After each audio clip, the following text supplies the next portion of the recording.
ये जगह है जहाँ पर उनकी इच्छा थी कि उनकी कब्र यहाँ पर बने।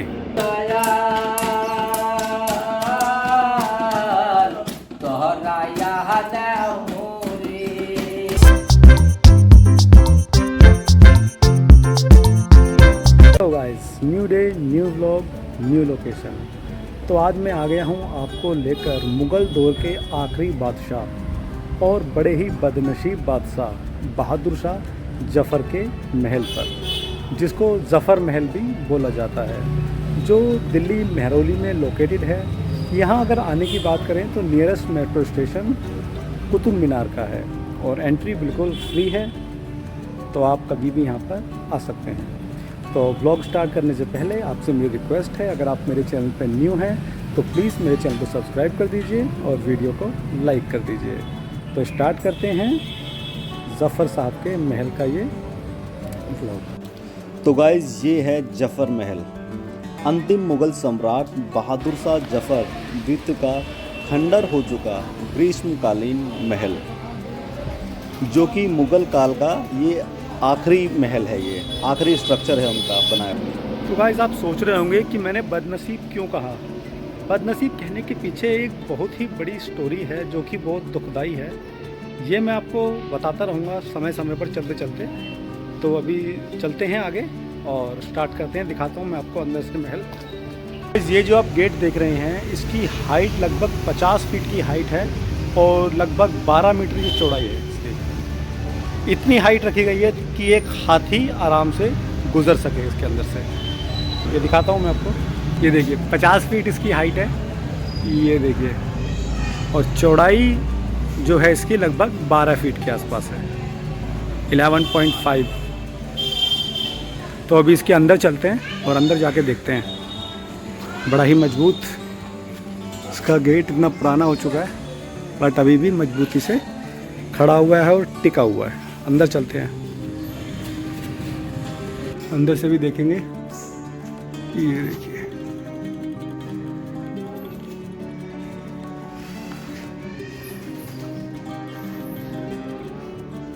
मैं इसके अंदर आ गया हूँ। अंदर आकर देखते हैं तो इसमें ये 7 गेट दिए हुए हैं, मैं दिखाता हूँ आपको। ये देखिए,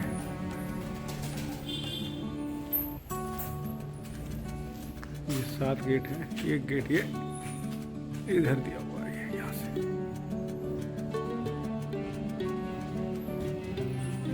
मुग़ल दौर में जो एक ये महल हुआ करता होगा, आज बिल्कुल एकदम खंडर में तब्दील हो गया है।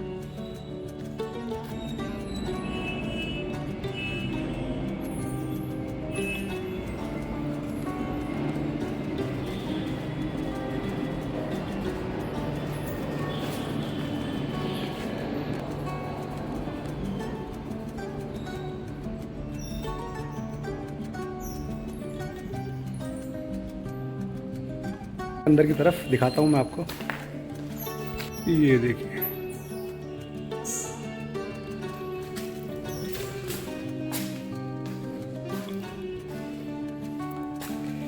ये भी सीढ़ियाँ हैं, ये ऊपर जाती हैं।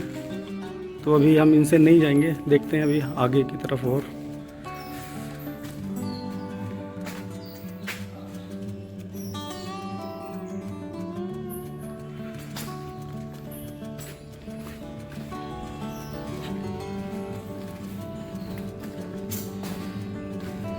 यहाँ से आगे चलते हैं तो आगे हमें जो है ये मस्जिद दिख रही है, मोती मस्जिद है ये। और मोती मस्जिद को भी अब जो है इसमें फोर्ट में ही कवर कर लिया गया है। बस ये जो बिल्डिंग है या जो इमारत है, ये मुग़ल टाइम की लास्ट इमारत है। इसको बनवाया था अकबर शाह सेकंड ने, जो बहादुर शाह जफ़र के फादर थे। 1842 में उन्होंने इसको बनवाया था। बहादुर शाह गद्दी पर बैठे तो उन्होंने जो मेन गेट है, एंट्री गेट है, इसमें कुछ बदलाव करवाए अपने अकॉर्डिंग। तो कुछ उसको बड़ा करवाया था, शायद वो पहले छोटा रहा होगा तो उसको इन्होंने बड़ा करवाया था।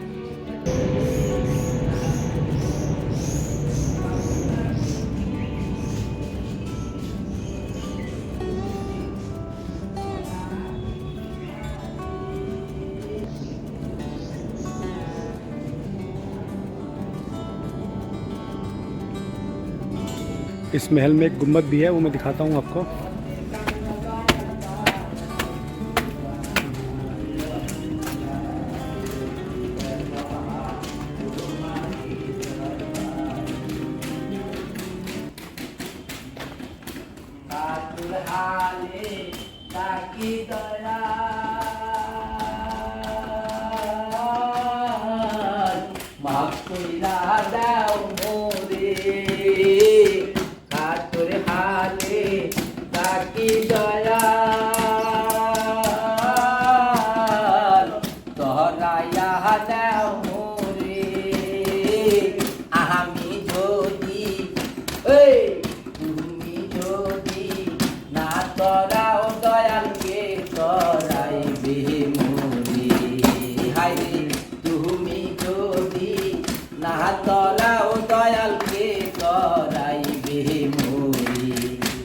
तो गाइज़ ये संगीत चल रहा था, बाबा साहब की जो है दरगाह है यहाँ पे, तो उसके लिए यहाँ पर जो है ये लोग कुछ बंगाली भाषा में, बंगाली भाषा जी सर, जी बंगाली भाषा में कुछ ये संगीत कर रहे थे। तो मैं अभी कुछ और दिखाता हूँ आपको। तो गाइज़ ये देखिए ये गुंबद, और यहाँ पर एक कब्र थी बादशाह बीजापुर की, लोकल्स के हिसाब से, है ना। तो वो कब्र अब शायद नहीं है, अस्तित्व खत्म हो गया फिलहाल तो अभी। तो ये देखिए आप, ये गुंबद।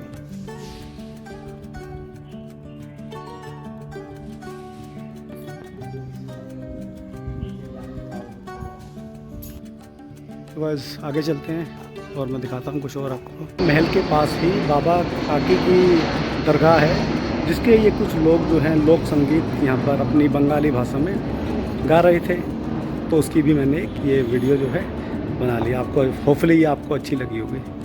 तो अभी चलते हैं आगे, और आगे आपको महल में जो कुछ और मेन पार्ट्स हैं वो सब मैं आपको दिखाता हूँ। यहाँ पर कुछ कब्रें हैं जो बहादुर शाह जफ़र के परिवार की हो सकती हैं, ये क्योंकि इन पे कुछ मेंशन नहीं है तो मैं 100% नहीं कह सकता, लेकिन हो सकता है उनके परिवार की ही हों।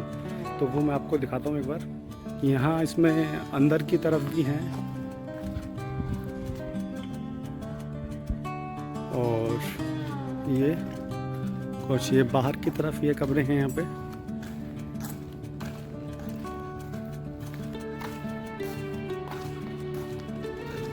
बताता हूँ कि मैंने बहादुर शाह जफ़र को एक बदनसीब बादशाह क्यों कहा। बहादुर शाह जफ़र का जो जन्म है 1775 ईस्वी में, 24 अक्टूबर 1775 में इनका बर्थ हुआ। इनके फादर थे अकबर शाह द्वितीय, यानी अकबर शाह सेकंड इनके फादर थे। की मृत्यु के पश्चात 28 सितंबर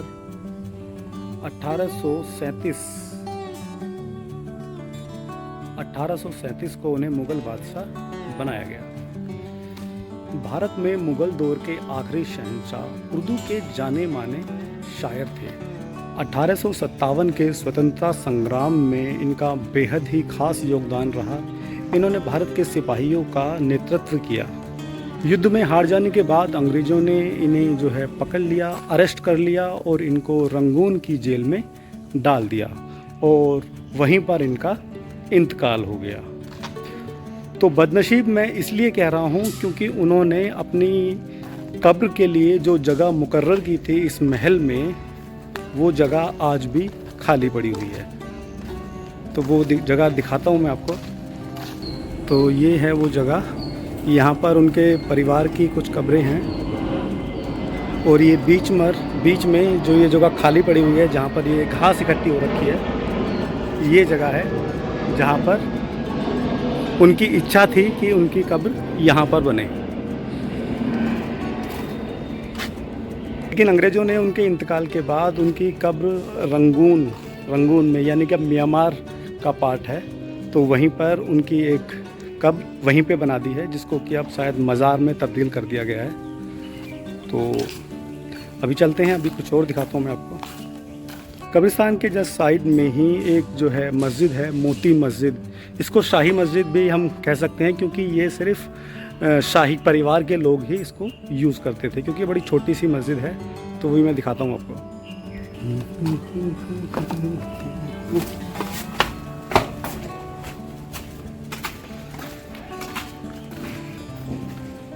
ये देखिएगा, इस ये संगमरमर से बनी हुई मस्जिद है। इसमें ये 3 ये गुंबद बने हुए हैं। ये 3 इसमें मेहराब हैं और बीच में ये वाली बड़ी मेहराब है जो कि मेन एंट्रेंस है। तो एक बार अंदर चल के दिखाता हूँ मैं आपको। स्लीपर उतार देता हूँ मैं। ये देखिएगा, ये मस्जिद संगमरमर की बनी हुई है। ये इसमें गुंबद है। ये यहाँ पर कभी इमाम नमाज पढ़ाते होंगे। ये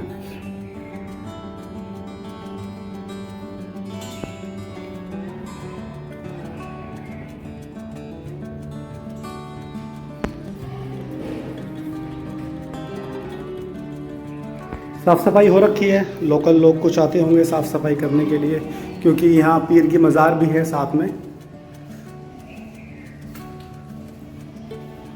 तो अभी चलते हैं बाहर।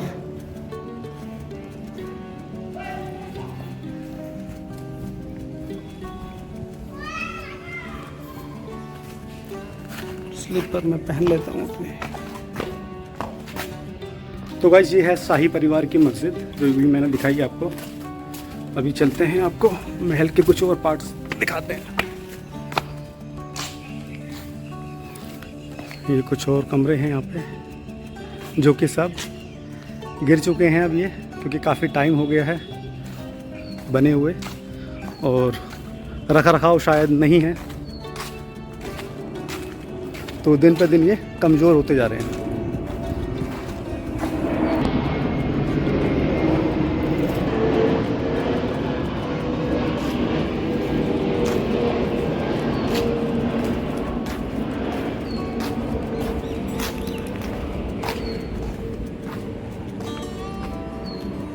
तो ये नया रास्ता शायद बनाया है, नया है या पुराना है पता नहीं, बट सीढ़ियाँ अभी नई लग रही हैं। तो यहाँ से ऊपर चलते हैं और देखते हैं।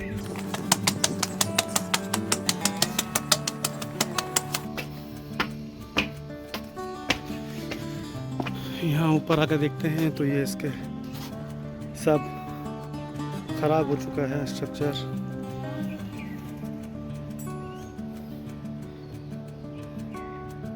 रेजिडेंशियल भी यहाँ पे हो गया है काफ़ी। ये देखिए, दूसरी तरफ चलते हैं।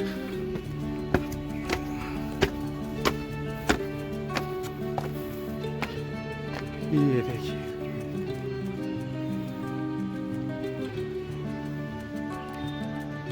मेरे पीछे आप देख रहे हैं, ये है नौबत खाना। तो नौबत खाना भी मैं आपको दिखाता हूँ अंदर से। अंदर चलते हैं और दिखाता हूँ।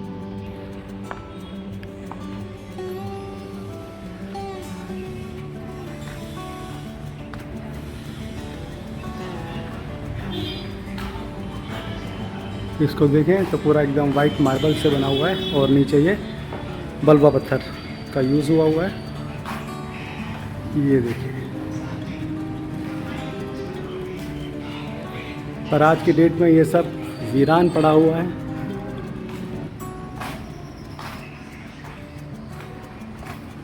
ये यहाँ से ये हवादार विंडोज़ दी हुई है यहाँ से।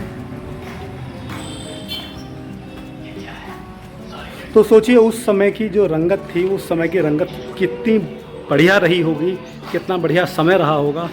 और आज यहाँ पर जो है इमारतें बन चुकी हैं।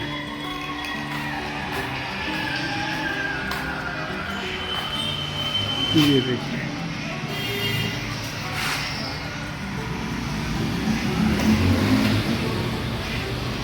ये की विंडो देखते हैं, ये विंडो दी हुई है और इस पर जो कारीगरी है, बट इस पर अभी मैं आगे नहीं जाऊंगा। पता नहीं सेफ़ है या नहीं है, क्योंकि काफ़ी पुराना, लगभग 200 साल पुराना ये स्ट्रक्चर है, तो रिस्क नहीं लेंगे। ये यहाँ से दिया हुआ है, गेट है, दरारें आ चुकी हैं इसमें।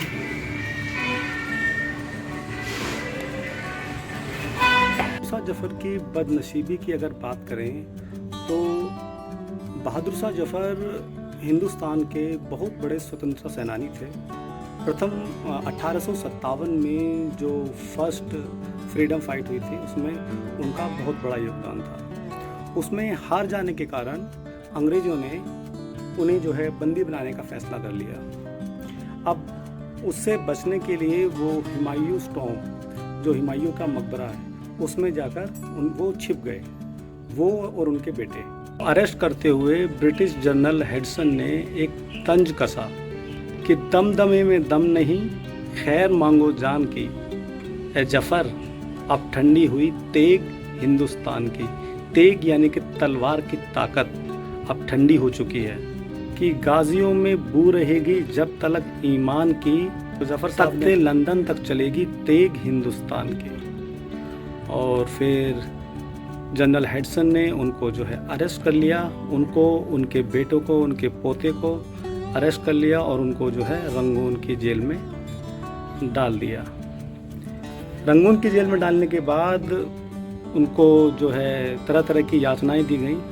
और जब बहादुर शाह जफ़र को एक बार भूख लगी तो उनके पोतों के सर या बेटों के सर, ये मुझे कंफर्म नहीं है, काट कर थाल में उनके सामने रख दिए गए।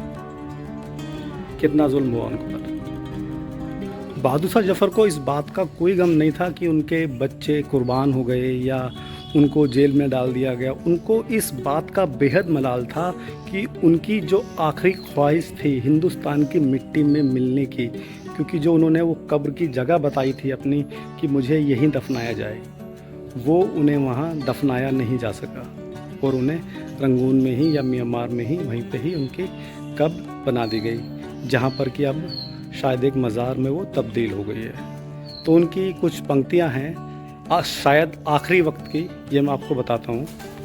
उन्होंने फरमाया, कितना बदनसीब है जफ़र, दफन के लिए 2 गज ज़मीन भी ना मिली कुएं यार में। कुएं यार यानी कि अपना हिंदुस्तान, जिससे कि वो बहुत ही ज़्यादा प्यार करते थे, और यहाँ उनको जो 2 गज ज़मीन भी नहीं मिल पाई। यही उनकी बदनसीबी का सबसे बड़ा सबूत है। तो दोस्तों, होपफुली ये व्लॉग आपको अच्छा लगा होगा। तो अभी के लिए इस व्लॉग को मैं करता हूँ एंड। अच्छा लगा हो तो लाइक कर देना एंड चैनल को सब्सक्राइब कर देना। मिलते हैं एक और नए व्लॉग में, तब तक के लिए good bye. Thank you so much. Jai Hind.